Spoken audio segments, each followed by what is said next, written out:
Sir ಏನು ಈಗ ಬೆಳವಣಿಗೆ ಆಗ್ತಿದೆ 2018ರಲ್ಲಿ ಯಡಿಯೂರಪ್ಪ ಮತ್ತು ಶ್ರೀರಾಮುಲವ್ರನ್ನ ಮಾಸ್ ಲೀಡರು ಮತ್ತು ಅವರೇ ಐಕಾನ್ಸ್ ಅಂತ ಬಿಜೆಪಿ ಪ್ರಾಜೆಕ್ಟ್ ಮಾಡ್ತು. ಅವರು ಎಂ ಪಿ ಆಗಿದ್ದಾಗ ಅವ್ರನ್ನ ರಿಸೈನ್ ಮಾಡಿಸಿ 180 ಕ್ಷೇತ್ರಗಳು ಉಸ್ತುವಾರಿ ಕೊಟ್ಟು ಅವ್ರನ್ನ ಹೆಲಿಕಾಪ್ಟರ್ ಕೊಟ್ಟು ಅಡ್ಡಾಡ್ಸಿದೆ ಸರ್. ಏನಂತ ಹೇಳ್ತು, ಡಿ ಸಿ ಎಂ ಮಾಡ್ತೀನಿ ಅಂತ ಹೇಳ್ತು. ನಮ್ಮ ಸಮುದಾಯ ಹೋಲ್ಸೇಲ್ ಆಗಿ 80% ಅವ್ರು ವೋಟ್ ಮಾಡಿಸ್ತಾರೆ. ವಾಲ್ಮೀಕಿ ಸಮುದಾಯ 140 ಕ್ಷೇತ್ರದಲ್ಲಿ ಡಿಸೈಡಿಂಗ್ ಫ್ಯಾಕ್ಟರ್ ಇದೆ ಸರ್. ಎಲ್ಲ ಕಡೆ ಶ್ರೀರಾಮುಲು ಫ್ಯಾಕ್ಟ್ರಿಯಿಂದ ತುಂಬ ಜನ ಎಮ್ ಎಲ್ ಎ ಹೇಳಿದ್ದಾರೆ. ಶ್ರೀರಾಮುಲು ಉಪಮುಖ್ಯಮಂತ್ರಿ ಮಾಡ್ತೀವಿ ಅಂತ ಹೇಳಿದ್ದಕ್ಕೆ ನಾವು ಕಾಂಗ್ರೆಸ್ ಎಮ್ ಎಲ್ ಎ ಸೋತೀವಿ ಅಂತ ಹೇಳಿದ್ದಾರೆ ಸರ್. ಉಪಮುಖ್ಯಮಂತ್ರಿ ಮಾಡಿ ಸೋತ ಲಕ್ಷ್ಮಣ ಸವದಿನ ಮಿನಿಸ್ಟರ್ ಮಾಡ್ತೀವಿ ಸರ್. ಅಲ್ಲಿ ನಮಗೆ ಶೋಷಣೆ ಆಯಿತು. ಶ್ರೀರಾಮುಲು ಯಾವತ್ತೂ ಬಾಯಿ ಬಿಚ್ಚಿಲ್ಲ, ಯಾಕಂದರೆ ಪಾರ್ಟಿಗೆ ಅಷ್ಟೊಂದು ರೆಸ್ಪೆಕ್ಟ್. ಸೊ ಹಂಗೆ ಬರ್ತಾ ಏನಾಯಿತು, ಖಾತೆಗಳ ಬದಲಾವಣೆ ಮಾಡಿದ್ರು. ಕೆಲಸಕ್ಕೆ ಬರೆದ ಖಾತೆಗಳು ಕೊಟ್ಟರು. ಆ ಖಾತೆ ಕೊಟ್ಟರು, ಅದರಲ್ಲಿ ಅಮೌಂಟ್ ಇಲ್ಲ, ಕೆಲಸ ಮಾಡೋಕ್ಕಾಗಿಲ್ಲ. ಮದಕರಿ ಥೀಮ್ ಪಾರ್ಕ್ ಮಾಡ್ತೀವಿ ಅಂತ ಇದೇ ಅಮಿತ್ ಶಾ ಹೇಳಿ ಚಿತ್ರದುರ್ಗದಲ್ಲಿ 1000 ಕೋಟಿ ಇನ್ವೆಸ್ಟ್ ಮಾಡಿ ಮದಕರಿ ಥೀಮ್ ಪಾರ್ಕ್ ಮಾಡ್ತೀವಿ.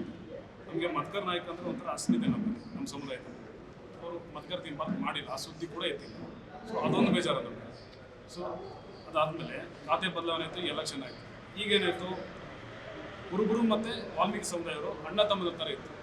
ಅವತ್ತು ಸಿದ್ದರಾಮಯ್ಯ ವಿರುದ್ಧ ನಿಲ್ಲೋದಕ್ಕೆ ಯಾರು ಗಂಡಸು ಇರಲಿಲ್ಲ ಸರ್. ಬಿಜೆಪಿ ಶ್ರೀರಾಮುಲನ್ನು ಎತ್ಕೊಂಡ್ರು. ಏನಾಯಿತು, ಕುರುಬ ಸಮುದಾಯ ಶ್ರೀರಾಮುಲ ಮೇಲೆ ಬೇಜಾರಾಯಿತು. ಬಳ್ಳಾರಿಯಲ್ಲಿ ಏನಾಯಿತು, ಅವರು ಸೋಲಕ್ಕೆ ಕಾರಣ ಆಯಿತು. ಅದಾದಮೇಲೆ ಎಂ ಪಿ ಎಲೆಕ್ಷನ್ನು ಸೋಲ್ಬೇಕಾಯಿತು ಸರ್, ಕಾರಣಾಂತರಗಳಿಂದ. ಇವರು ಫ್ಯಾಕ್ಟರ್ ಸರ್. ಇವರು ಬಿಜೆಪಿ ಪಕ್ಷಕ್ಕೆ ಮುಸ್ಲಿಮ್ಸ್ ಓಟ್ ಹಾಕಲ್ಲ. ಈಗ ಕುರುಬರನ್ನ ಎತ್ಕೊಂಡಿದ್ರು ಶ್ರೀರಾಮುಲು ವಿರುದ್ಧ. ಸೊ ಶ್ರೀರಾಮುಲು ಸೋಲಕ್ಕಾಯಿತು. ಇಷ್ಟೆಲ್ಲ ಆದಮೇಲೆ ಜನಾರ್ದನ ರೆಡ್ಡಿ ಅವರು ಬಂದರು. ಜನಾರ್ದನ ರೆಡ್ಡಿ ಅವ್ರ ಮೈಂಡ್ ಸೆಟ್ ಏನಂದರೆ, ಅವ್ರು ಹೇಳ್ದಂಗೆ ಕುಣಿಬೇಕೆಲ್ಲ, ಇಲ್ಲ ಅಂದರೆ ಅವ್ರನ್ನ ಮುಗಿಸೋ ಪ್ರಯತ್ನ ಮಾಡ್ತಾರೆ. ಅದು ಶ್ರೀರಾಮುಲು ಆಗ್ಬೋದು, ಅವ್ರ ಅಣ್ಣ ತಮ್ಮಂದರೆ ಆಗ್ಬೋದು. ಇದನ್ನು ಸ್ವಂತ ಸೋಮಶೇಖರ್ ರೆಡ್ಡಿ ಅವರೇ ಪ್ರೆಸ್ ಮೀಟ್ ಮಾಡಿ ಹೇಳಿದರು, ಜನಾರ್ದನ ರೆಡ್ಡಿ ಕ್ಯಾರೆಕ್ಟರ್ ಹೆಂಗೆ ಅಂತ ಹೇಳ್ಬೋದು.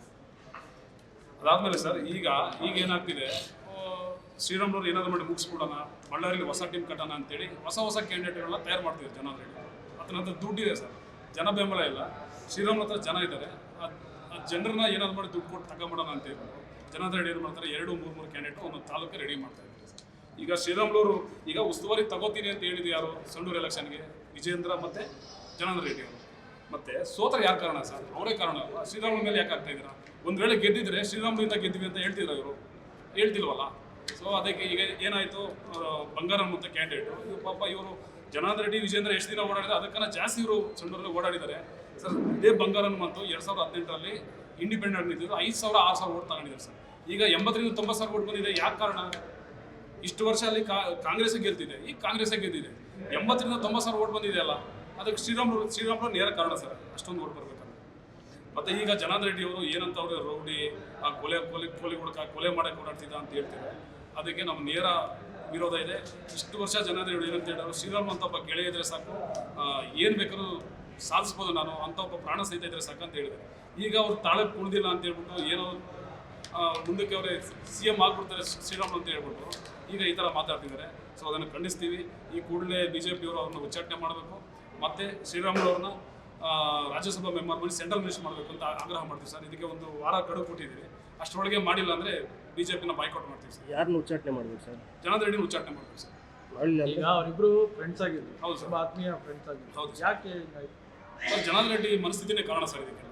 ಯಾಕಂದರೆ ನಾನು ಹೇಳೋದಲ್ಲ, ಬೇರೆಯವ್ರು ಯಾರು ಹೇಳೋದಲ್ಲ. ಸೋಮಶೇಖರ್ ರೆಡ್ಡಿ ಅವರು ಮಾತಾಡೋ ವಿಡಿಯೋ ಕೇಳಿ ಸರ್. ಜನಾರ್ದನ ರೆಡ್ಡಿ ಹೇಳ್ದಂಗೆ ಕೇಳ್ಬೇಕು ಸರ್. ಇಲ್ಲ ಅಂದರೆ ಅವ್ರನ್ನ ಮುಗಿಸಾಕ್ಬಿಟ್ಟು ಅಣ್ಣ ತಮ್ಮ ನೋಡಲ್ಲ ಸರ್.